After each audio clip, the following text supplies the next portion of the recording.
मित्रांनो, कधी आपल्याला असं वाटतं का की आपण खूपच आयुष्यामध्ये चुका केलेल्या आहेत, आपण वाट चुकलेलो आहोत, आता आपल्यासाठी काही उरलेलं नाही? थांबा, श्रीकृष्ण काय म्हणतायत ते ऐका. श्लोक 35, अध्याय 4. यज्ञात्वान पुनर्मोहम एवं यास्यसि पांडव येन भूतानि शेषेण द्रक्ष्यस्य आत्मन्यतो मयी.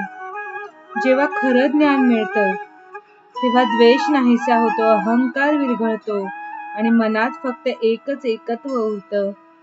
ज्ञान प्राप्त झाल्यावर आपण या भ्रमात कधी पडत नाही. जीव मात्र सगळे माझ्यात आणि माझ्याशीच एकरूप होऊन जातात. पुढे भगवंत काय म्हणतात? अपि चेदसि पापेभ्यः सर्वेभ्यः पापकृत्तमः सर्वं ज्ञानलपिवैनेव वृजिनं संतरिष्यसि. तू सर्वात मोठी पापी असलास तरी ज्ञानरूपी नौका तुला पापांच्या समुद्रातून पार नेईल.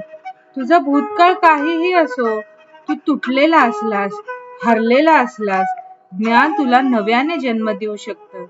लक्षात ठेव, तू पापी नाहीस तर तू अज्ञानात आहेस आणि ज्ञानच तुझी खरी मुक्ती आहे. अशाच गीता प्रेरणेसाठी फॉलो करा.